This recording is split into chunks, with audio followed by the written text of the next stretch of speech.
MPPSC junction के YouTube platform में स्वागत है। आज हम टॉपिक वाइज MCQ सीरीज में हम पिछड़ा वर्ग आयोग, ये यूनिट 10 का एक महत्वपूर्ण टॉपिक है। आज हम इसको देखने वाले हैं और साथ में हम MCQ के साथ में लास्ट में हम इसको एक शॉर्ट व्यू भी देखेंगे पिछड़ा वर्ग आयोग का। उसमें हम कंप्लीट जो मुख्य तथ्य जितने भी फैक्ट हैं उसको सभी को कवर करेंगे। तो चलो शुरुआत करते हैं। हमारा पहला क्वेश्चन है, राष्ट्रीय पिछड़ा वर्ग आयोग का गठन किस वर्ष से किया गया था? आपको इसमें मैं 5 सेकंड देता हूँ। अगर आप इसको या तो कमेंट बॉक्स में टाइप भी कर सकते हैं आंसर, या माइंड में भी 5 सेकंड के लिए रीड करके होल्ड कर सकते हो, और इसके बाद मैं इसको थोड़ा साथ में एक्सप्लेन भी करता चलूँगा। तो पहला प्रश्न है हमारा, राष्ट्रीय पिछड़ा वर्ग आयोग का गठन किस वर्ष से किया गया था? तो इसका 1993 में राष्ट्रीय पिछड़ा वर्ग आयोग का गठन किया गया था। परंतु जब 1993 में इसका गठन किया था तब यह सांविधिक रूप में इसका गठन किया गया था, अर्थात यह तब संवैधानिक संस्था नहीं थी। यह संसद में एक विधायक को पारित करवाकर इसको सांविधिक रूप प्रदान किया गया था। अब हमारा दूसरा क्वेश्चन है, राष्ट्रपति द्वारा किस अनुच्छेद के तहत पिछड़ा वर्ग आयोग का गठन किया गया? आपके ऑप्शन है अनुच्छेद 330, अनुच्छेद 332, अनुच्छेद 338 या अनुच्छेद 340। इसमें हमारा इसका आंसर है अनुच्छेद 340, क्योंकि अनुच्छेद 340 में संविधान में दिया गया है कि इसमें यह दिया गया है कि भारत का राष्ट्रपति सामाजिक और शैक्षिक दृष्टि से जो पिछड़ा वर्ग है या कमजोर वर्ग है उनकी जांच करने के लिए एक आयोग की सिफारिश कर सकता है, अर्थात एक आयोग की नियुक्ति कर सकता है। और यह प्रावधान किस में किया गया था? अनुच्छेद 340 में। हम इसमें आगे देखेंगे कि किस तरह पिछड़ा वर्ग आयोग का पहले सांविधिक रूप से फिर संवैधानिक रूप से इसका कैसे गठन किया गया। और हमारा नेक्स्ट क्वेश्चन है, राष्ट्रपति द्वारा अनुच्छेद 340 के तहत सामाजिक और शैक्षणिक दृष्टि से जो पिछड़े वर्गों की स्थिति की जांच के लिए अब तक कितने बार पिछड़ा वर्ग आयोग का गठन किया गया? आपके ऑप्शन है 1 बार, 2 बार, 3 बार या 5 बार। इसका सही आंसर है 2 बार। हमें पता है सर्वप्रथम 1953, 1953 और 1979 इसमें पिछड़ा वर्ग आयोग का गठन किया गया। अब इनमें आगे देखेंगे कि इनके अध्यक्ष कौन थे और उनकी एग्जैक्ट डेट क्या थी। अनुच्छेद 340 के तहत किसके अध्यक्षता में पहली बार पिछड़ा वर्ग आयोग का गठन किया गया था? आपके ऑप्शन है काका कालेकर, बीपी मंडल, मोरारजी देसाई या वीपी सिंह। इसका आंसर है काका कालेकर। 29 जनवरी 1953 में काके कालेकर की अध्यक्षता में प्रथम पिछड़ा वर्ग आयोग का गठन किया गया था, और यह अनुच्छेद 340 के प्रावधान के तहत इसका गठन किया गया था। अब हमारा नेक्स्ट क्वेश्चन है, राष्ट्रपति द्वारा किस वर्ष अनुच्छेद 340 के तहत प्रथम पिछड़ा वर्ग आयोग का गठन किया गया? इसका हम आंसर पहले देख चुके हैं कि 29 जनवरी 1953 1953 को प्रथम पिछड़ा वर्ग आयोग का गठन किया गया, और वो किसकी अध्यक्षता में? काके कालेकर की अध्यक्षता में। अब हम बात करते हैं द्वितीय बार किसकी अध्यक्षता में अनुच्छेद 340 के तहत पिछड़ा वर्ग आयोग का गठन किया गया था। आपके ऑप्शन है काका कालेकर, जेपी नारायण, बीपी मंडल या कर्पूरी ठाकुर। और इसका सही आंसर है बीपी मंडल। इनका पूरा नाम है बिंदेश्वरी पाठक मंडल। इस आयोग को द्वितीय आयोग को मंडल आयोग भी कहते हैं, और इसी के तहत सिफारिश की गई थी कि जो पिछड़ा वर्ग जो शैक्षणिक और जो सामाजिक और शैक्षणिक दृष्टि से जो कमज़ोर लोग हैं जिनको पिछड़ा वर्ग कहा गया है उनको 27% आरक्षण देने की सिफारिश की गई थी। मतलब द्वितीय जो पिछड़ा आयोग था इसने इसकी सिफारिश की गई थी, और ये किसकी अध्यक्षता में था? बीपी मंडल, यह मंडल आयोग भी कहते हैं इसको। अब हमारा नेक्स्ट क्वेश्चन है, किस वर्ष अनुच्छेद 340 के तहत द्वितीय पिछड़ा वर्ग आयोग का गठन किया गया? और यह किया गया था 1979 में। 1979 में बिंदेश्वरी पाठक इन्हीं की अध्यक्षता में ये द्वितीय पिछड़ा वर्ग आयोग का गठन किया गया था। नेक्स्ट क्वेश्चन है हमारा, बीपी मंडल की अध्यक्षता में गठित द्वितीय पिछड़ा वर्ग आयोग के समय प्रधानमंत्री कौन थे? आपके ऑप्शन है वीपी प्रताप सिंह, विश्वनाथ प्रताप सिंह, मोरारजी देसाई, इंदिरा गांधी, चंद्रशेखर। हमें पता है द्वितीय पिछड़ा वर्ग आयोग का गठन कब किया गया था? 1979 में। और आपको पता है 1975 में इंदिरा गांधी के द्वारा राष्ट्रपति शासन लगा दिया गया था, और जब 1977 में जब पुनः चुनाव हुए थे तो उसमें मोरारजी देसाई भारत के प्रधानमंत्री बने थे। तो इन्हीं के द्वारा ये द्वितीय पिछड़ा वर्ग आयोग के लिए बीपी मंडल की अध्यक्षता में द्वितीय पिछड़ा वर्ग आयोग का गठन किया गया था। इस आयोग का गठन राष्ट्रपति के द्वारा किया जाता है, परंतु सरकार उस टाइम मोरारजी देसाई की थी। वो हमारा नेक्स्ट क्वेश्चन है, मंडल आयोग की सिफारिशें इनमें से किस प्रधानमंत्री के कार्यकाल में लागू की गई थी? जो द्वितीय पिछड़ा वर्ग आयोग है उन्होंने 27% ओबीसी के लिए आरक्षण का प्रावधान किया गया था, और यह किस सरकार के द्वारा किया गया था, मतलब उस टाइम कौन प्रधानमंत्री थे? ऑप्शन में मोरारजी देसाई, राजीव गांधी, विश्वनाथ प्रताप सिंह या चंद्रशेखर। और इसका सही आंसर है विश्वनाथ प्रताप सिंह। 1990 में विश्वनाथ प्रताप सिंह ने ये जो 27% आरक्षण है जो पिछड़ा वर्ग को देने के लिए प्रावधान किया गया था, और वो 1990 में विश्वनाथ प्रताप सिंह ने किया गया था। इससे संबंधित और हम अन्य फैक्ट भी देख लेते हैं। जो 27% जो ओबीसी आरक्षण है इसका प्रावधान किया गया है नॉन क्रीमी लेयर को। नॉन क्रीमी लेयर के जो ओबीसी के व्यक्ति है उनको ये आरक्षण दिया गया।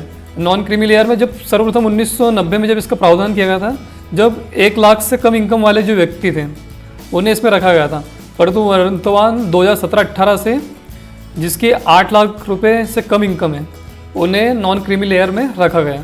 तो ये भी महत्वपूर्ण फैक्ट है, आप याद रख सकते हैं, क्योंकि वर्तमान में अभी मध्य प्रदेश जो लोक सेवा हमारी जो MPPSC इसका रिजल्ट में भी अभी कुछ ये आरक्षण का विवाद बहुत मतलब उत्पन्न हुआ था, और अभी भी ये केस अभी हाईकोर्ट में चल रहा है, तो इसका डिसीजन भी जल्दी ही आने वाला है। तो ये पिछड़ा वर्ग आपके लिए बहुत IMP है, तो इसके तो आपको अच्छे से देखना, और जितने भी इसके महत्वपूर्ण फैक्ट हैं उसको तो अच्छे से देखना ही जरूरी है। अब हम बात करते हैं कि राष्ट्रपति द्वारा पहला पिछड़ा वर्ग आयोग को किस तिथि को गठित किया गया था। इसका आंसर हम देख चुके पहले, 29 जनवरी 1953 को प्रथम पिछड़ा वर्ग आयोग का गठन किया गया था। और हमारा नेक्स्ट क्वेश्चन है, भारत सरकार ने राष्ट्रीय पिछड़ा वर्ग आयोग अधिनियम को किस वर्ष पारित किया गया था? सर्वप्रथम जो सांविधिक रूप से पिछड़ा वर्ग आयोग का गठन किया गया था वो किस वर्ष गठित किया गया? अगर सांविधिक रूप से किया गया तो 1993 में, और अगर इसको संवैधानिक रूप से अगर इसकी बात की जाए तो 2018 में इसको संवैधानिक बना दिया गया। और हमारा नेक्स्ट क्वेश्चन है, 1993 में गठित राष्ट्रीय पिछड़ा वर्ग आयोग इनमें से किस प्रकार की संस्था है? आपके ऑप्शन है संवैधानिक, सांविधिक, संविधानेतर या दोनों, ब और स, ये दोनों। इसका सही आंसर है जो 1993 में गठित राष्ट्रीय पिछड़ा वर्ग। हम बात कर रहे हैं 1993 की। अभी वर्तमान में तो ये संवैधानिक हो चुकी है 2018 से, परंतु जब 1993 में इसका गठन किया गया था यह सांविधिक भी थी और साथ में संविधानेतर, मतलब इसका संविधान में प्रावधान भी नहीं किया गया था, और यह सांविधिक भी थी। तो इसका आंसर होगा आंसर ब और स दोनों, अर्थात ये सांविधिक और संविधानेतर ये दोनों इसके ऑप्शन होंगे, क्योंकि इसका संविधान में प्रावधान नहीं किया गया था और यह सांविधिक एक अधिनियम के द्वारा इसको गठित किया गया था। तो प्रश्न में आपको देखना जरूरी है कि क्या पूछना चाह रहा। अगर इस संविधान का अगर प्रावधान की बात किया तो 2018 में, 1993 में सांविधिक और संविधान से अलग, तो इसके लिए दोनों आंसर इसके सही रहेंगे। अब हम बात करते हैं अन्य क्वेश्चन हमारा, राष्ट्रीय पिछड़ा वर्ग आयोग के प्रथम अध्यक्ष इनमें से कौन थे? जब 1993 में सांविधिक रूप से यह गठन किया गया था तब इसके अध्यक्ष प्रथम कौन थे? आपके आंसर है श्याम सुंदर, BL यादव, RN प्रसाद या S रत्नावेल पांडियन। इसका सही आंसर है RN प्रसाद। राष्ट्रीय पिछड़ा वर्ग आयोग के प्रथम अध्यक्ष RN प्रसाद थे। समाज में उस वर्ग को पिछड़ा वर्ग कहा जाता है। संविधान में वैसे पिछड़ा वर्ग की कोई परिभाषा स्पेसिफिक रूप से नहीं दी गई है, परंतु संविधान के अनुच्छेद 340 में यह उल्लेख किया गया है कि सामाजिक और शैक्षिक दृष्टि से, अर्थात सामाजिक व शैक्षणिक रूप से जो कमजोर है उन्हें, मतलब अन्य पिछड़ा वर्ग, मतलब जो पिछड़े रूप से उन्हें आरक्षण की प्रावधान, मतलब नहीं संविधान में तो नहीं किया गया, परंतु 1990 के बाद इसको आरक्षण का भी प्रावधान किया गया था। तो समाज में उस वर्ग को पिछड़ा वर्ग कहा जाएगा जो सामाजिक व शैक्षणिक रूप से कमजोर है। हमारा नेक्स्ट क्वेश्चन है, किस आयोग ने सरकारी सेवाओं में 27% आरक्षण की अनुशंसा की थी? इसमें हमारे आंसर्स में पहला विकल्प काका कालेकर आयोग, सरकारी आयोग, BP मंडल आयोग या मदन मोहन पुंछे आयोग। इसका हमारा सही आंसर है BP मंडल आयोग। 1979 में गठित मंडल आयोग, जिसे BP मंडल आयोग कहते हैं, इसी के द्वारा सबसे पहले सिफारिश की गई थी कि 27% OBC को आरक्षण दिया जाए, परंतु 1990 में जब विश्वनाथ प्रताप सिंह की सरकार आई थी, जब प्रधानमंत्री थे, उन्होंने ये आरक्षण को लागू कर दिया गया था। और उसके बाद 1992 में एक केस था इंदिरा साहनीवाद। तो इसमें सुप्रीम कोर्ट ने जो 27% आरक्षण है इसकी सिफारिश को लागू कर दिया गया था, परंतु इसमें उन्होंने एक लिमिट अर्थात एक सीमा घोषित की गई थी कि इससे ज़्यादा इसका आरक्षण है, और वो सीमा थी 50%। और इसी के तहत अभी मध्य प्रदेश में भी यही मतलब केस अभी हाई कोर्ट में पेंडिंग है कि जो मध्य प्रदेश सरकार ने उसने 50% से ज़्यादा आरक्षण अभी दे दिया था। तो यही जो इंदिरा साहनीवाद है ये महत्वपूर्ण है, और ये आपको सीधे सीधे क्वेश्चन में देखने को मिल भी सकता है। इस बार इसके आने की 99% चांसेस है कि 1992 की जो इंदिरा साहनीवाद है इसी में आरक्षण को जो 27% है इसको सुप्रीम कोर्ट ने मंजूरी दे दी थी, परंतु इसमें एक सीमा लागू की गई थी और वो सीमा थी 50% की, कि कोई भी राज्य 50% से ज़्यादा आरक्षण नहीं दे सकता। परंतु कहीं कहीं देखा गया जैसे आंध्र प्रदेश सरकार, परंतु वो जनसंख्या और उसके रेशो के हिसाब से वो लागू हो सकता कहीं कहीं, परंतु उसके लिए एक मतलब ऐसा कोई महत्वपूर्ण कारण होना चाहिए जिसके एवज में ये 50% से ये लिमिट बढ़ सकती है। अभी वर्तमान में सुप्रीम कोर्ट में जो मराठा आरक्षण है, महाराष्ट्र सरकार ने इसको 50% से ऊपर बढ़ा दिया था, परंतु अभी सुप्रीम कोर्ट ने इस पर रोक लगा दी है और इसको अमान्य घोषित कर दिया है। तो अभी जल्द ही जो मध्य प्रदेश सरकार जो मध्य प्रदेश में हाई कोर्ट है वो सुप्रीम कोर्ट के हो सकता है इस जजमेंट के थ्रू इसको जो आरक्षण है ओबीसी आरक्षण को इसको 50% तक बढ़ाने को अमान्य कर भी सकती है। तो अब आगे देखते हैं कि इसका डिसीजन क्या होगा, वो मान्य देखते हैं। राष्ट्रीय पिछड़ा वर्ग आयोग को संवैधानिक दर्जा किस वर्ष प्राप्त हुआ था? ऑप्शन है 2016, 17 या 18 या 2019। इसका सही आंसर है 2018। हम इसमें देखते हैं, इसमें कुछ अन्य फैक्ट है जैसे 123वां संविधान संशोधन विधेयक ये कब संसद में रखा गया था? 2017 में। 123वां संविधान संशोधन विधेयक जो 2017 में रखा गया था, परंतु इसको जब लोकसभा और राज्यसभा इन दोनों के द्वारा जब इसको पूर्ण बहुमत से जब इसको पारित कर दिया गया तो ये अधिनियम बन गया। तो जब ये विधेयक अधिनियम बन जाता है तो ये 102वां नंबर का संविधान संशोधन अधिनियम बन चुका है। तो ये देखना जरूरी है कि वो क्या पूछ रहा है। अगर वो पूछ रहा है कि विधेयक से संबंधित तो आपका ऑप्शन होगा 123वां संविधान संशोधन विधेयक जो कि 2017 में लोकसभा और राज्यसभा में रखा गया था, परंतु इसको पास कब किया गया? 2018 में। और जब ये बहुमत से पास हो चुका है तो ये अधिनियम बन चुका है। और अधिनियम कौन से नंबर का? 102वां। तो 102वां संविधान संशोधन अधिनियम जो कि 2018 में लागू कर दिया गया है। तो इसी के तहत राष्ट्रीय पिछड़ा वर्ग आयोग का संवैधानिक दर्जा कब दिया गया? तो 102वां संविधान संशोधन अधिनियम 2018 के द्वारा। और विधेयक की बात की है तो 123वां संविधान संशोधन विधेयक जो कि 2017 में रखा गया था। तो ये थोड़े से फैक्ट है जो आपको कभी कभी कन्फ्यूजन कर सकते हैं, तो इसको रिवाइज कर लीजिएगा, ये सीधे सीधे पूछा जा सकता है। अब हमारा नेक्स्ट क्वेश्चन है, राष्ट्रीय पिछड़ा वर्ग आयोग को संवैधानिक दर्जा देने के लिए कौन सा संविधान संशोधन विधेयक प्रस्तुत किया गया था? अभी हम देख चुके हैं 123वां संविधान संशोधन विधेयक रखा गया था कब? 2017 में।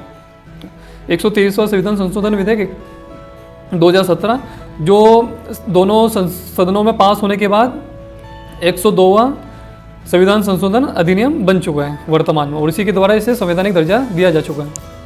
अब हमारा नेक्स्ट क्वेश्चन है, राष्ट्रीय पिछड़ा वर्ग आयोग को संवैधानिक दर्जा देने के लिए संविधान में कौन सा अनुच्छेद जोड़ा गया? और इसका हमारा आंसर है अनुच्छेद 338B। और ये संविधान के भाग कौन से हैं? ये भाग 16 में इसका प्रावधान किया गया है। भाग 16 में जो ST/SC आयोग है, अनुच्छेद 338, 338A और 338B, ये तीनों का प्रावधान भाग 16 में दिया गया है। तो आप याद रखना इसे, SC, ST और OBC के लिए जो प्रावधान किए गए अनुच्छेद में 338 में A, B और B में, तो ये सभी भाग 16 में। पिछड़ा वर्ग की बात की है तो इसके लिए अन्य अनुच्छेद जोड़ा गया संविधान में, वो था अनुच्छेद 338B। तो हम बात कर चुके हैं भाग 16 में। अब एक बार हम शॉर्ट में हम देख लेते हैं कि राष्ट्रीय पिछड़ा वर्ग आयोग से संबंधित महत्वपूर्ण तथ्य। अब सबसे पहली बात किया तो वर्तमान में यह संवैधानिक आयोग है।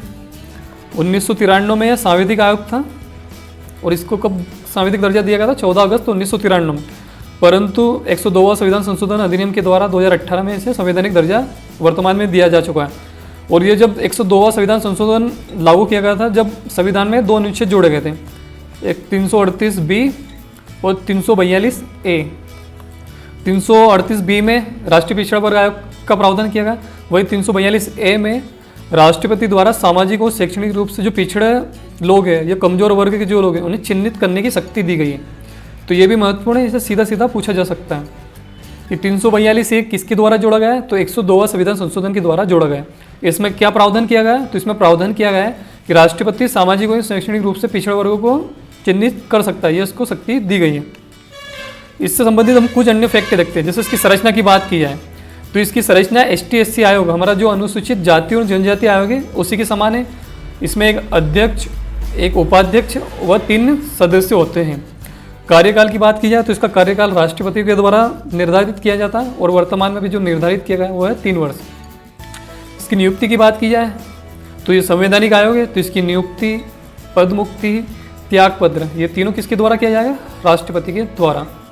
प्रतिवेदन की बात की जाए तो जो संघ सूची के विषय है उस पर राष्ट्रपति, और अगर राज्य सूची से संबंधित कोई विषय जिस पर राष्ट्रीय पिछड़ा वर्ग आयोग कुछ निर्णय लेता है तो वह प्रतिवेदन उससे संबंधित राज्य के राज्यपाल को सौंपेगा प्रतिवेदन।